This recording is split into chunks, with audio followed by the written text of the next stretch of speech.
E voltando no intervalo, eu já gostaria de saber do senhor, né, num país com grandes diferenças sociais, que nem o nosso, o senhor acha mais difícil pregar o Evangelho? As tentações, como o senhor vê isso? O Evangelho, ele é pregado e através da unção do Espírito Santo. Não importa se você prega num país rico, onde as pessoas não têm escassez de dinheiro, escassez de alimento, ou você prega num país onde a pobreza, a miséria impera. Quando você prega o Evangelho, o Espírito Santo atua nos corações e as pessoas sabem que é de Deus. Ninguém deve se acovardar, sentir-se assim receoso de fazer um apelo de salvação nos países ricos. Eu tenho pregado nos Estados Unidos, tenho pregado na Alemanha, tenho pregado em outros países, Suíça, e tenho visto Deus operar igual opera aqui no Brasil. A caminhada com o Senhor Jesus é feita de muitas renúncias nesse mundo materialista. Como não cair nas tentações? Como conseguir seguir sempre em frente sem vacilar? Seu Marco, eu era jovem, eu li na Bíblia, andar em espírito jamais cumprireis as concupiscências da carne. Eu disse, Deus, eu quero andar em espírito. Eu passei pela mocidade, o início da idade adulta, eu estou ficando maduro com 59, e posso dizer a você que é fácil você caminhar com Deus e se livrar das tentações que para muitas pessoas são armadilhas. Mas quem quer andar com Deus se livra de todas elas. O senhor acha que a tentação às vezes vem como um anjo de luz? A Bíblia diz que o Satanás ele tem poder de se transformar num anjo de luz. Não que ele vai parecer aquele boneco iluminado, mas luz é entendimento. Então às vezes a coisa parece tão perfeita que você pensa que é de Deus. E como é que você sabe que é de Deus ou não? Pela palavra. A palavra de Deus é o nosso marco, é a nossa base. Se alguma coisa está em conflito com a palavra, pode sair fora que não tem Deus ali. Não há confusão em Deus. As coisas de Deus são simples, descomplicadas e são puras também. Como o senhor vê a arrogância, o orgulho? É um excesso de confiança em si próprio, pensando que é o dono do mundo, que não precisa mais de ninguém, quando se perde a humildade, principalmente a humildade de crer num Deus. Como é que o senhor vê isso? O escritor sagrado de Provérbios, ele diz que antes da queda eleva-se o coração do homem. Então eu quero dizer para você que às vezes hoje está se sentindo melhor do que alguém, pela sua aparência, pela sua estatura, pelo seu poder financeiro. Na hora que o seu coração se orgulhar, se vangloriar, dê um passo atrás, você está diante da queda, pronto para cair no abismo. Qual o maior lucro do diabo? O maior lucro do diabo eu não sei se ele tem lucro não, ele tem prejuízo sobre prejuízo. O diabo é um ser que não tem remédio para ele. O diabo ele está cada vez se complicando mais, não há condição dele ser salvo, dele melhorar. E as pessoas que entram em contato com ele são contaminadas. O que ele quer fazer é destruir todo mundo. Não tem jeito. Ele é alguma coisa que saiu fora do eixo, não tem jeito de voltar e cada vez está pior. Como o senhor vê o sexo antes do casamento e o uso de preservativos? A Bíblia Sagrada diz que o sexo entre solteiros chama-se fornicação. E Apocalipse 28 diz que os fornicadores vão provar a segunda morte. O sexo Deus fez para ser usado no casamento, natureza com natureza, e aí não há pecado algum. A questão do preservativo e outros métodos não abortivos, eu acho que cada pessoa decide se vai ter ou não. Ela tem direito de achar, eu vou ter 10 filhos ou eu vou ter 2 filhos só. Agora, a Bíblia Sagrada diz que os filhos são herança do Senhor. A pessoa tem que pensar nisso. Missionário, e o homossexualismo? O homossexualismo é uma deturpação do que Deus fez. No princípio criou o Senhor Deus macho e fêmea, os abençoou e disse, o homem deixará o pai e mãe e unir-se-á a mulher. Nunca ele permitiu na Bíblia Sagrada. E as pessoas que se dão essa prática vão dar contas ao Criador. O senhor consegue identificar o que pode atrapalhar as profecias? A profecia bíblica nada atrapalha.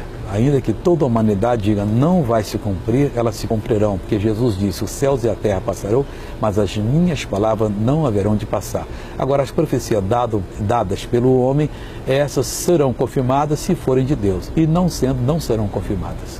Algum dia o senhor teve um sentimento de ter perdido a fé? Em algum momento da sua vida, passando uma tribulação, o senhor teve esse sentimento ou não? Não, ter perdido a fé não. Eu lembro uma vez que eu saí de casa, eu sempre tive atividade paralela ao ministério. Hoje eu tenho gráfica desde 83, antes eu tinha escritório de assessoramento financeiro. E eu já pregava. E esse dia eu saí sem consagrar, fui pregar no cinema Realengo, Cine Realengo em Realengo, no Rio. E estava um pessoal lá, não sei quantas pessoas tinha, não era muita gente, mas também não era tão pouca.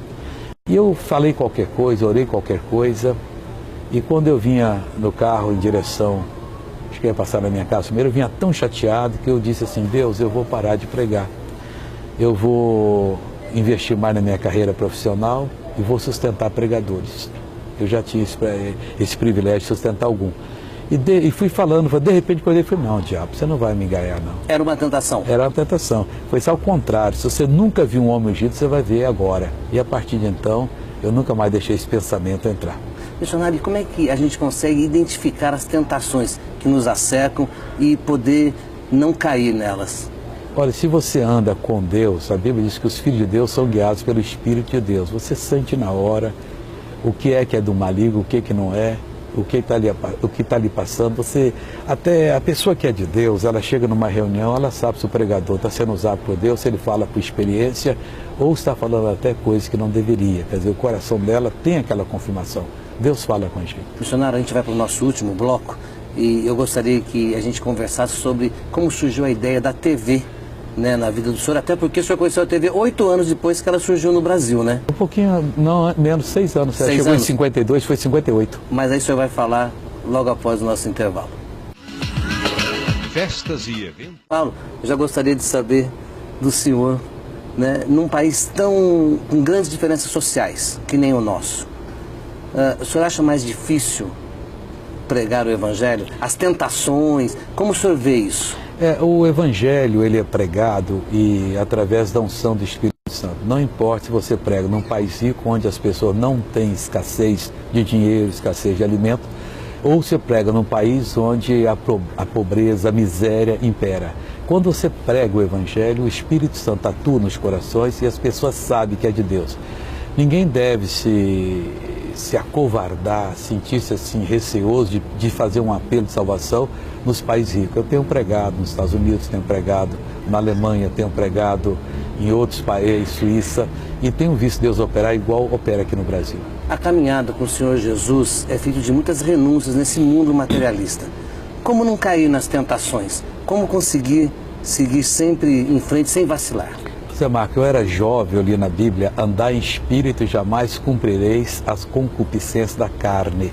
Eu disse: Deus, eu quero andar em espírito. Eu passei pela mocidade, o início da idade adulta, já estou ficando maduro com 59, e posso dizer a você que é fácil você caminhar com Deus e se livrar das tentações que para muitas pessoas são armadilhas.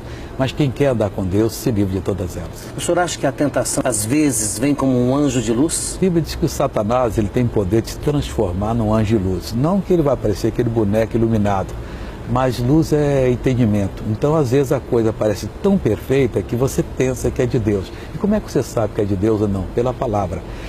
A palavra de Deus é o nosso marco, é a nossa base. Se alguma coisa está em conflito com a palavra, pode sair fora que não tem Deus ali. Não há confusão em Deus. As coisas de Deus são simples, descomplicadas e são puras também. Como o senhor vê a arrogância, o orgulho? É um excesso de confiança em si próprio, pensando que é o dono do mundo, que não precisa mais de ninguém, quando se perde a humildade, principalmente a humildade de crer num Deus. Como é que o senhor vê isso? O escritor sagrado de Provérbios, ele disse que antes da queda eleva-se o coração do homem.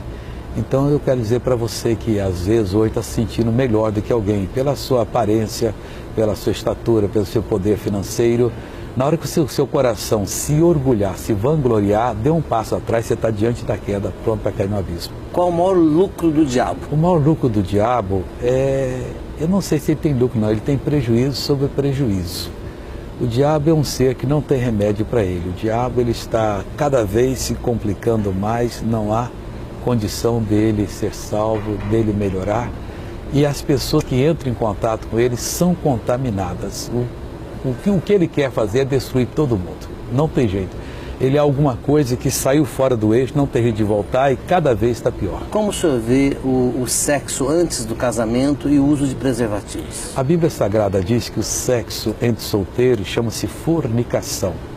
E Apocalipse 28 diz que os fornicadores vão provar a segunda morte. O sexo Deus fez para ser usado no casamento, natureza com natureza, e aí não há pecado algum. A questão do preservativo e outros métodos não abortivos, eu acho que cada pessoa decide se vai ter ou não. Ela tem direito de achar, bom, eu vou ter 10 filhos ou eu vou ter 2 filhos só. Agora, a Bíblia Sagrada diz que os filhos são a herança do Senhor. A pessoa tem que pensar nisso. Missionário, e o homossexualismo? O homossexualismo é uma deturpação do que Deus fez. No princípio criou o Senhor Deus macho e fêmea, os abençoou e disse, o homem deixará o pai e mãe e unir-se-á a mulher. Nunca ele permitiu na Bíblia Sagrada. E as pessoas que se dão essa prática vão dar contas ao Criador. O senhor consegue identificar o que pode atrapalhar as profecias? A profecia bíblica nada atrapalha. Ainda que toda a humanidade diga não vai se cumprir, elas se cumprirão, porque Jesus disse, os céus e a terra passarão, mas as minhas palavras não haverão de passar. Agora, as profecias dadas pelo homem, essas serão confirmadas se forem de Deus, e não sendo, não serão confirmadas. Algum dia o senhor teve um sentimento de ter perdido a fé? Em algum momento da sua vida, passando uma tribulação, o senhor teve esse sentimento ou não? Não, ter perdido a fé não. Eu lembro uma vez que eu saí de casa, eu sempre tive atividade paralela ao ministério. Hoje eu tenho gráfica desde 83, antes eu tinha escritório de assessoramento financeiro. E eu já pregava. E esse dia eu saí sem consagrar, fui pregar no cinema Realengo, Cine Realengo em Realengo no Rio. E estava um pessoal lá, não sei quantas pessoas tinham, não era muita gente, mas também não era tão pouca. E eu falei qualquer coisa, orei qualquer coisa, e quando eu vinha no carro em direção, acho que ia passar na minha casa primeiro, eu vinha tão chateado que eu disse assim, Deus, eu vou parar de pregar, eu vou investir mais na minha carreira profissional e vou sustentar pregadores. Eu já tinha esse privilégio de sustentar algum. E fui falando, de repente quando eu falei, não, diabo, você não vai me enganar não. Era uma tentação? Era uma tentação. Foi só ao contrário, se você nunca viu um homem ungido, você vai ver agora. E a partir de então, eu nunca mais deixei esse pensamento entrar. Missionário, como é que a gente consegue identificar as tentações que nos acercam e poder não cair nelas? Olha, se você anda com Deus, a Bíblia diz que os filhos de Deus são guiados pelo Espírito de Deus. Você sente na hora o que é do maligno, o que não é. O que está ali passando, até a pessoa que é de Deus, ela chega numa reunião, ela sabe se o pregador está sendo usado por Deus, se ele fala por experiência, ou está falando até coisas que não deveria. Quer dizer, o coração dela tem aquela confirmação. Deus fala com a gente. Missionário, a gente vai para o nosso último bloco e eu gostaria que a gente conversasse sobre como surgiu a ideia da TV, né, na vida do senhor, até porque o senhor conheceu a TV 8 anos depois que ela surgiu no Brasil, né? Um pouquinho, não, menos, 6 anos. Você chegou em 52, foi 58. Mas aí o senhor vai falar logo após.